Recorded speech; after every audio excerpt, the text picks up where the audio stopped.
ایک سچی کہانی۔ وہ بدبخت عورت ہوں جس نے ایک خاندان اجارا ہے۔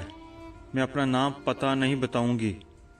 میٹرک پاس کرنے کے بعد مجھے لڑکوں سے دوستی کرنے کی عادت ہو گئی۔ میرے ماں باپ ان پڑھ تھے، ان کو کچھ معلوم کہاں تھا۔ ایک لڑکے سے دوستی ہوئی، ہمارے محلے کا ہی تھا۔ اس سے ملنا ملانا ہوا، ہر حد سے گزر گئی، یہاں تک ممکن ہوگا گناہ کرتی رہی۔ ایک چھوڑا دوسرے سے دوستی کر لی۔ میری ماں کو ایک دن معلوم ہو گیا۔ انہوں نے میری شادی کا فیصلہ کیا۔ جس گھر میں بیاہی گئی تھی، میرا شوہر غریبی کا ستایا ہوا، بچپن میں ہی باپ کا سایہ نہ رہا تھا۔ ماں نے مصیبتوں سے پالا تھا۔ اولاد کبھی لوگوں کے برتن دھو کر تو کبھی لوگوں کے جوتے پالش کر کے۔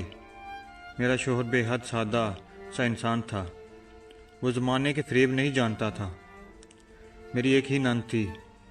میری اور نند کی شادی ایک دن کے وقفے سے ہوئی تھی۔ گھر میں ساس اور شوہر اور ایک میں تھی۔ ساس نے مجھے اپنی بیٹی بنایا تھا، لیکن میں بدبخت عورت ہوں۔ میرا شوہر اینٹیں اٹھاتا، کبھی سر پہ ٹوکری اٹھاتا، وہ مزدور تھا۔ وہ نہ مجھے اچھا کہتا تھا نہ برا، وہ اپنی دنیا میں مست رہنے والا انسان تھا۔ اسے شرم آتی تھی مجھ سے بات کرتے ہوئے بھی۔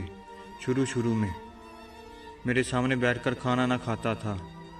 اس کی سادگی کا اندازہ کر لیں، میری ساس مجھے جو کہتی لا کر دیتی تھی، لیکن کیا کرتی، میں عادت سے مجبور ایک ذلیل ترین عورت تھی۔ مجھے خوشیاں راز کہاں تھی، مجھے عزت کہاں قبول تھی، میں شر پھیلانے والی تھی، میں مکار تھی۔ آپ یہاں عورت کو اتنا خوبصورت لکھتے ہیں نا، وہیں پہ مجھ جیسی بھی بد نسلی عورتیں ہیں جو آشیانے جلا کر روتی ہیں۔ میں پارلر بنانا چاہتی تھی، میں نے بیوٹی پارلر کا کام کیا ہوا تھا۔ ساس نے منع کیا، لیکن جب اپنے شوہر سے بات کی تو اس نے کہا بنا لو، مجھے کوئی اعتراض نہیں۔ کام چلنے لگا، پھر میری گندی عادت مجھے مجبور کرنے لگی۔ میں شادی شدہ ہونے کے باوجود بھی باہر منہ مارنے لگی۔ شوہر مجھے باہوں میں لے کر کہتا تم تھک جاتی ہو، چھوڑ دو پارلر جانا۔ میں دلدل میں دھنس چکی تھی۔ میرا دوست رات کو مجھے ملنے کی ضد کرتا، میں انکار کر دیتی۔ پھر میں گناہ کو قبول کیا۔ میں اپنی ساس اور شوہر کو نیند کی گولیاں دینے لگی۔ وہ سو جاتے اور میں اپنے دوست کے ساتھ گناہ کرتی۔ ساس دل کی مریضہ تھی، شاید ایک دن گولی کا ری ایکشن ہوا، وہ تڑپ کر مر گئی۔ سوچا پارلر چھوڑ دوں، لیکن بے چینی ہوتی گھر میں رہنے سے۔